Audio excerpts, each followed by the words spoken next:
जय श्री कृष्ण प्यारे भक्तों, आप सभी को कार्तिक के महीने की बहुत बहुत शुभकामनाएं। जैसे कि हम सभी को मालूम है कि हिंदू धर्म के अनुसार कार्तिक का महीना सर्वश्रेष्ठ महीना माना गया है। इसे दान एवं भजन का महीना भी कहते हैं कि जो व्यक्ति कार्तिक महीने में सुबह उठकर ब्रह्म मुहूर्त में स्नान करता है, तुलसी पूजा करता है, दीपदान करता है, वह भगवान श्री हरि की कथाओं को सुनता व सुनाता है, उसे भगवान अपने वैकुंठ धाम में प्रवेश प्रदान करते हैं। तो इसी कड़ी में आज हम भगवान को प्रसन्न करने वाली कार्तिक महात्म्य में सुनी जाने वाली कुछ मुख्य कथाओं का श्रवण करेंगे। तो इनमें सबसे पहले हम बुढ़िया माई को कृष्ण जी का कंधा मिलने की कथा का श्रवण करेंगे। तो आइए आरंभ करते हैं इस कथा को।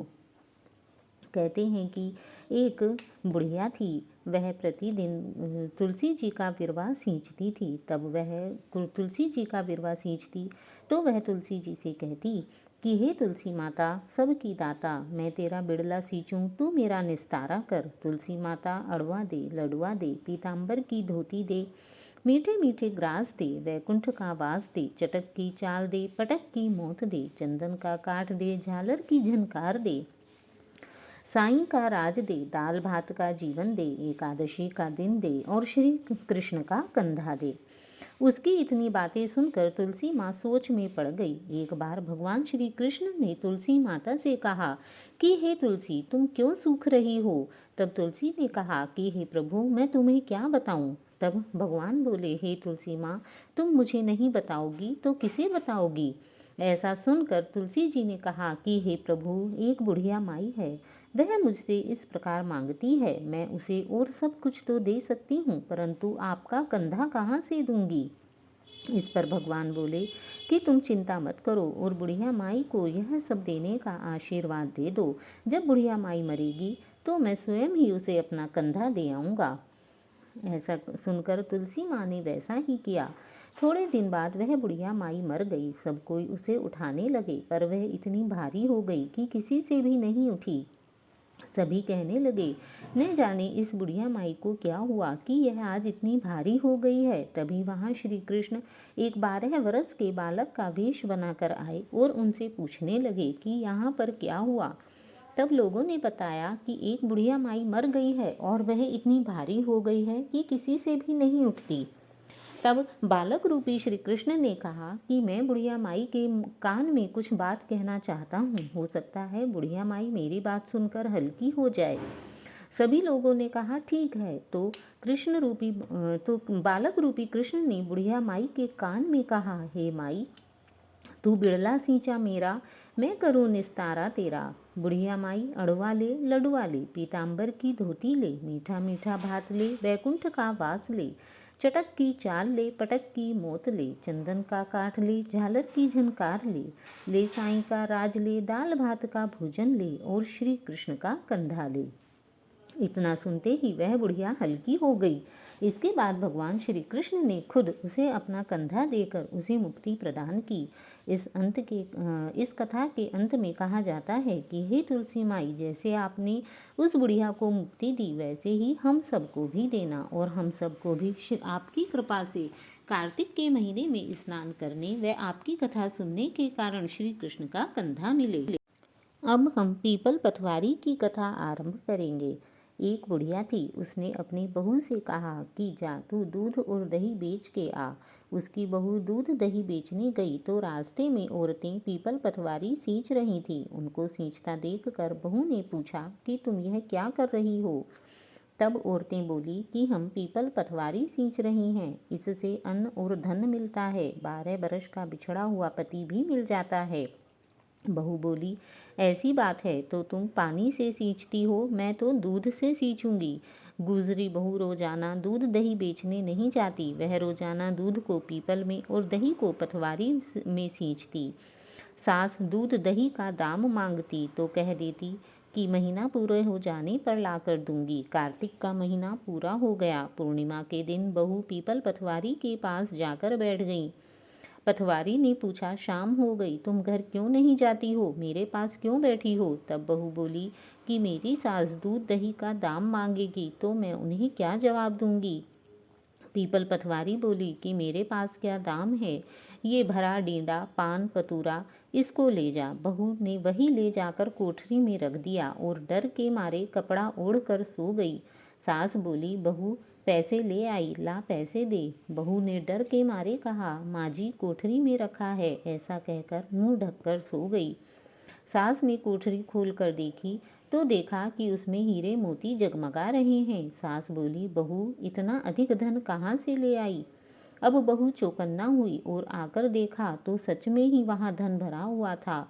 यह देखकर बहू को बहुत आश्चर्य हुआ और उसने सास को सारी बात सच सच बता दी। अब सास ने कहा कि अब की कार्तिक में मैं भी पटवारी सींचूंगी। पुनः अगले साल फिर से कार्तिक आया। अब सास दही दूध बेचने गई। वह हांडी धोकर पीपल पटवारी में चढ़ा देती और आकर बहू से कहती कि मुझसे तो पैसे मांग। वह कहती, हे सासू माँ, भला कोई बहू भी अपनी सास से पैसे मांगती है? मगर सास कहती, नहीं तू मांग। बहू बोली, सासू जी पैसे लाओ। तो सास बोली, पीपल पटवारी के पास जमा है, महीने के अंत में ला कर दूंगी। जब महीने का अंत आया तब बहू ने फिर सास से पैसे मांगे तो सास पीपल पटवारी के पास जाकर बैठ गई। पीपल पटवारी ने सास से पूछा, तू यहाँ क्यों बैठी है? तो सास ने कहा, मेरी बहू मुझसे पैसे मांगती है, मैं कहाँ से लाऊं? तथा वहीं बैठ गई। तथा तब पटवारी ने कहा, मेरे पास तो पान पतूरा भरा डींडा है, इसे ले जा। सास ने वह लाकर कोठरी में रख दिया। जब बहू ने खोलकर देखा तो उसमें कीड़े मकोड़े बिलबिला रहे हैं। बहू ने कहा, सासू जी यह क्या है? सास ने आकर देखा और बोलने लगी, पीपल पटवारी बड़ी दोगली है, इसको तो धन दिया और मुझे कीड़े मकोड़े दे दिए। तब सब कोई बोलने लगे कि बहू तो सत की भूखी सींची थी और तुमने धन की भूख में सींचा था। हे पटवारी माता, जैसे तुमने बहू को दिया वैसे ही सबको देना, जैसे सास को दिया वैसा किसी को न देना। जय पीपल पटवारी माता, आपकी सदा ही जय हो। अब हम कार्तिक मास में कही जाने वाली तीसरी कथा इल्ली और घुण की कथा सुनेंगे। बहुत पहले की बात है, एक थी इल्ली और एक था घुण। एक दिन इल्ली बोली कि आओ घुण, कार्तिक का स्नान करें। घुण बोला कि तू तो गोरी पड़ी है, तू ही नहा ले, मेरा तो मोट बाजरा पड़ा है, मैं तो नहीं नहाऊंगा। मैं तो हरे बाजरे का सीटा खाऊंगा और ठंडा पानी पीऊंगा।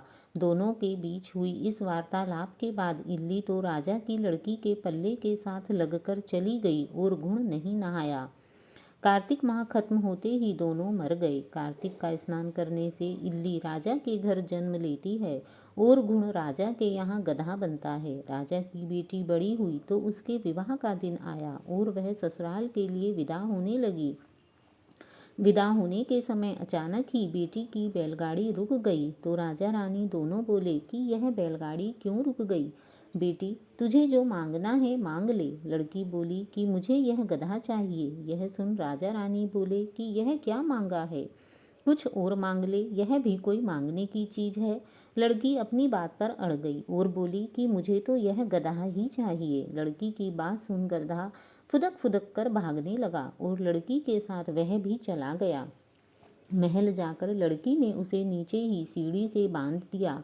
एक दिन लड़की सीढ़ी से उतरने लगी तो गधे ने कहा कि ए सुंदरी, मुझे पानी पिला दे।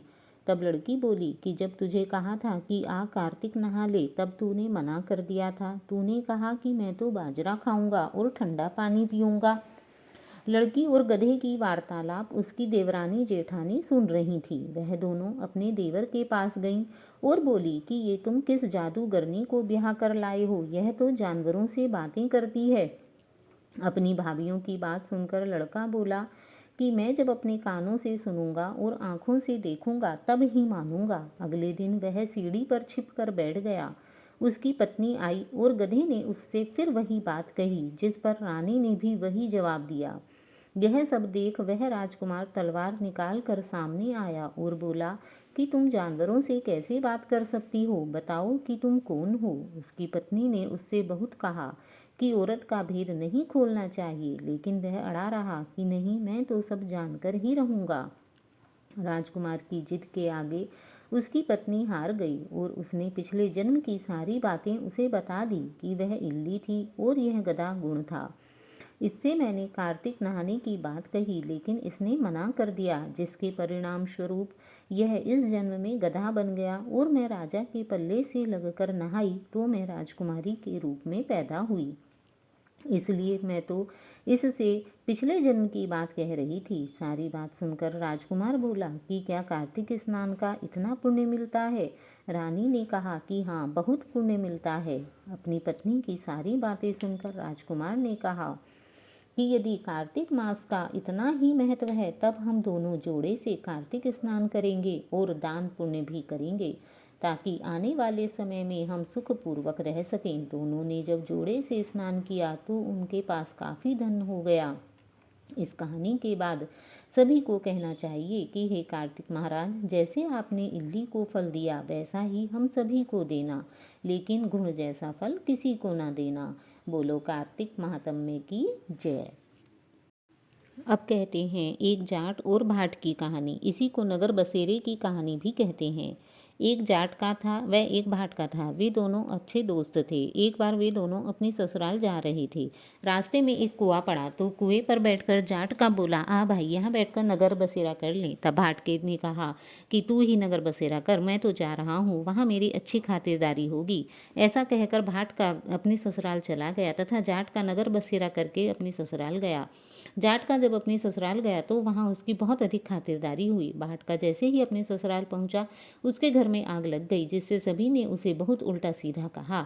अगले दिन फिर वे दोनों सुबह को वहीं उसी कुएं के किनारे पर मिले तो जाट के ने पूछा, और भाई बता, तेरा वहाँ कैसा स्वागत सत्कार हुआ? तो वह बोला, अरे कहाँ स्वागत सत्कार हुआ, वहाँ तो जाते ही आग लग गई, अभी तक रोटी भी नहीं मिली। चल। तब जाट का बोला, मैं ना कहता था नगर बसेरा कर ले, उसके बाद चलेंगे। तो वह उसने कहा, अच्छा ऐसी बात है तो चल अभी नगर बसेरा कर लेते हैं। उसने नगर बसेरा किया और वापस अपने ससुराल गया तो तब तक वहाँ आग बुझ चुकी थी। अब इस बार भाटके का बहुत अधिक आदर सत्कार हुआ, उसे अच्छे अच्छे पकवान खिलाए गए। इसके बाद जब वह अपनी बहू को लेकर वापस आए तो फिर उसी कुएं के किनारे मिले। जाटके ने फिर कहा, चल भाई आजा नगर बसेरा कर लें। तो भाटका बोला, तू ही नगर बसेरा कर, मैं तो अपने घर जा रहा हूँ। मेरी माँ ने अच्छी अच्छी चुपड़ी चुपड़ी रोटी बनाकर रखी होंगी, वह जाते ही खाने को मिलेंगी। जाट का अपने घर आ गया तो उसकी माँ ने उसकी खूब खातिरदारी की। जैसे ही भाट का अपने घर आया तो उसकी भैंस खो गई। तब उसके बाप ने आकर उसे बहुत डांटा कि ससुराल गया तो आग लग गई, यहाँ आया तो भैंस खो गई, जा यहाँ से भाग, पहले भैंस को ढूंढ कर ला, तभी तुझे रोटी मिलेगी। वह बेचारा वहीं से उल्टे पांव भैंस खोजने के लिए चला गया। रास्ते में उसे वह जाटका मिला। उसने कहा, और भाई बता, कैसा रहा तेरा आज का दिन?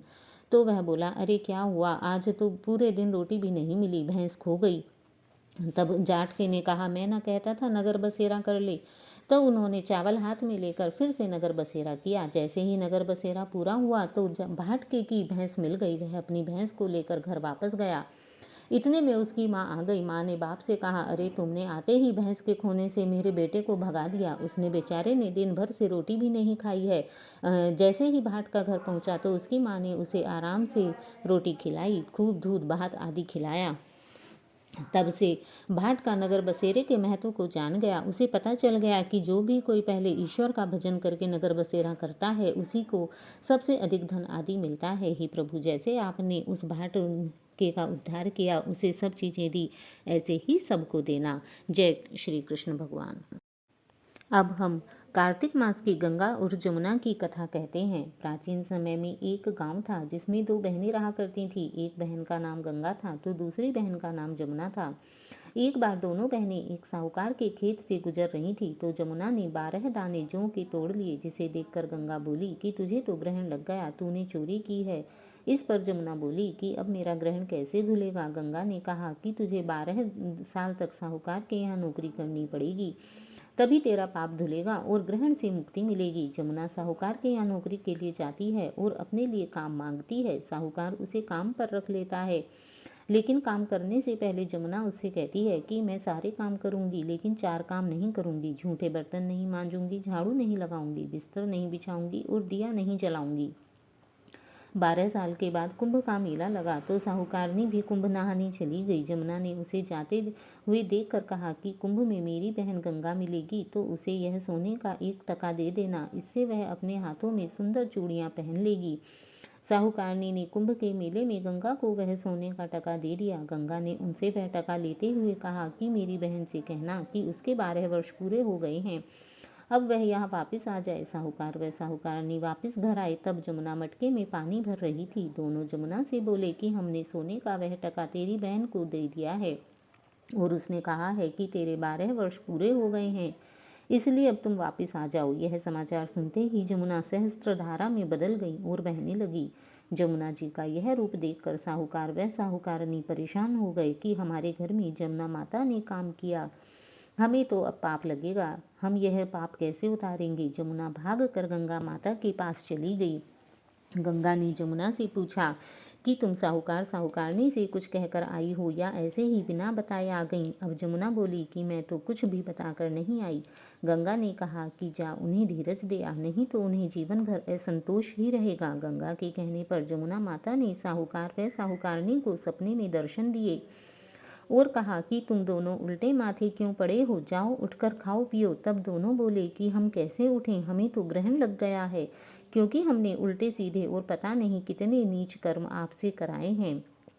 तब जमुना जी बोली कि तुम्हें ग्रहण नहीं लगा है, ग्रहण तो मुझे लगा हुआ था कि मैंने तुम्हारे खेत से 12 दाने चुराए थे। मैं तो अपना ग्रहण उतारने तुम्हारे घर आई थी। मेरा ग्रहण तुम्हारे घर में 12 वर्ष तक रहने से उतर गया है और मेरी मुक्ति हो गई है। जमुना जी ने कहा कि तुम्हें कोई ग्रहण नहीं लगा है, उल्टे मेरे 12 वर्ष तक यहाँ रहने से तुम्हारी भी मुक्ति हो गई है। यह कहकर जमुना जी स्वप्न से चली गईं। दोनों उठकर देखते हैं कि उनके घर में पहले से भी अधिक धन हो गया है। ही जमुना माता, जैसा आपने साहूकार व साहूकारनी की मुक्ति कराई, वैसे भी ही आप अपने सभी भक्तों की मुक्ति कराना। जय जमुना माता। तो यह थी कार्तिक मास में पढ़ी जाने वाली मुख्य 5 कथाएं। इसी तरह की और कथाएं देखने के लिए मेरे इस चैनल को सब्सक्राइब करें और बेल आइकन को अवश्य दबाएं। तब तक के लिए जय श्री कृष्ण, राधे राधे।